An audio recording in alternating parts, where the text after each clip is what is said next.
Moskvadagi hamyurtlarimiz diqqatiga 4 va 6 o'rindiqli avtomobillarda Qozog'istonga borib kelishni xohlovchilar bo'lsa, ekrandagi telefon raqamlariga qo'ng'iroq qiling. Xizmatingizda ko'p yillik tajribaga ega haydovchilar bo'ladi. Eslatib o'tamiz, avtomobillar siz uchun zarur bo'lgan barcha qulayliklarga ega. Assalomu alaykum qadrdon muxlis. Siz bilan siz bilgan va kutgan kanal Turfa olam.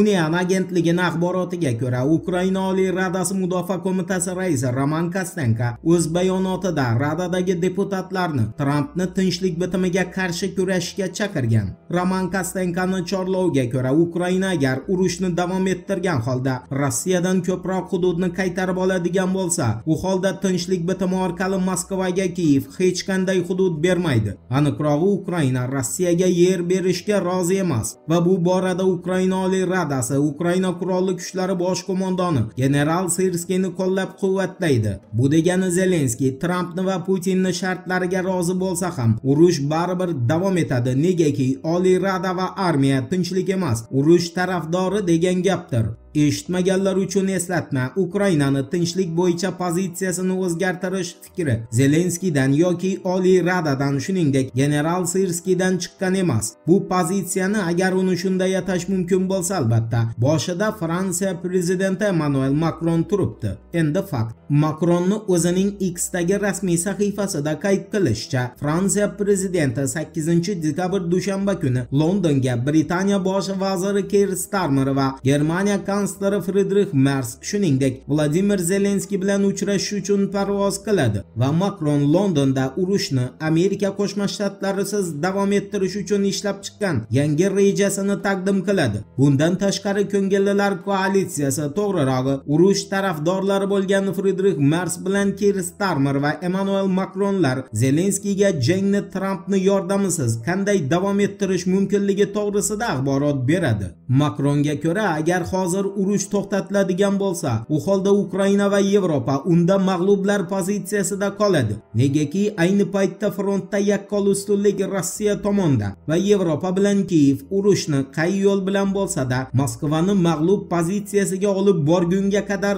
davom ettirish kerak. Bu degani oxirgi ukrainalik qirilib ketgunga qadar urush bo'ladi degan gapdir. Italiyaning Politico agentligining Macronni postiga izoh berishicha, Zelenskiy agar Yevropa chizib bergan yo'ldan yursa, yana 2022-yil apreldagi xatosini takrorlaydi. Buni esa xalq tilida o'ynashga ishonib ersiz qoldi deyish mumkin. Endi Ukraina frontiga aloqador xabarlarga o'tamiz. RIA agentligining Rossiya Mudofaa vazirligiga tayanib bergan axborotiga ko'ra, Ukraina armiyasi 7-dekabrga qadar 24 soat ichida barcha frontlarda 1450 nafar askar yo'qotdi. Bundan tashqari, Rossiya havo mudofaa tizimlari 7-dekabrga o'tar kechasi Kiyevni 77 ta dronini urib tushirishga muvaffaq bo'ldi va bu dronlarning 42 tasi Saratov, 12 tasi Rostov, 10 tasi Krim, 9 tasi Volgograd, qolganlari esa Belgorod, Checheniston va Astraxan viloyatlari osmonida yo'q qilindi. Ukrainaning Strana agentligiga Ukraina qurolli kuchlari tarkibidagi 4-brigada qo'mondoni Nazarenkani bildirishicha, Rossiya Kupiansk frontidagi o'z taktikasini o'zgartirdi va Rossiya Kupiansk yo'nalishida qurshovda qolgan Kiyev qo'shinini qurshovdan chiqib ketishiga yo'l qo'ymayapti. Ukraina armiyasi 4-brigadasi qo'mondoni Nazarenkoga ko'ra, Kupiansk yo'nalishida qurshovni Rossiya ham havodan dronlar orqali va ham quruqlikdan artilleriya tizimlari orqali nazorat qilmoqda. Bu esa qo'shin oldida faqat va faqat oq bayroq ko'targan holda taslim bo'lish imkoniyati qolganidan daraklik beradi.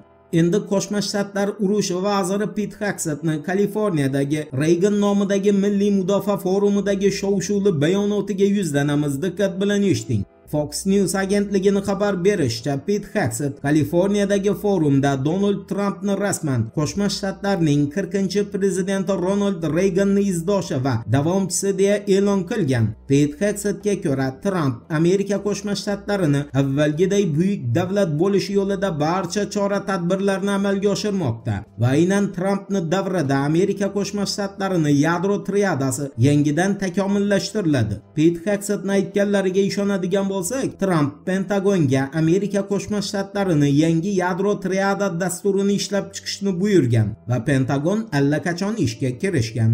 Bundan tashqari, Pete Hegsethning urg'u berishicha, Donald Trump yaqinda Qo'shma Shtatlarga narkotik moddalar yetkazib berayotgan barcha narkokartellarni yo'q qiladi. Fox News'ga ko'ra, urush vaziri Pete Hegseth narkokartellar deganda Venesuela va Kolumbiyaga hujumni nazarda tutgan. Voqealar rivojini birgalikda kuzatamiz. Turfa bilan qoling. Siz kutgan kerakli ma'lumotlar hali oldinda.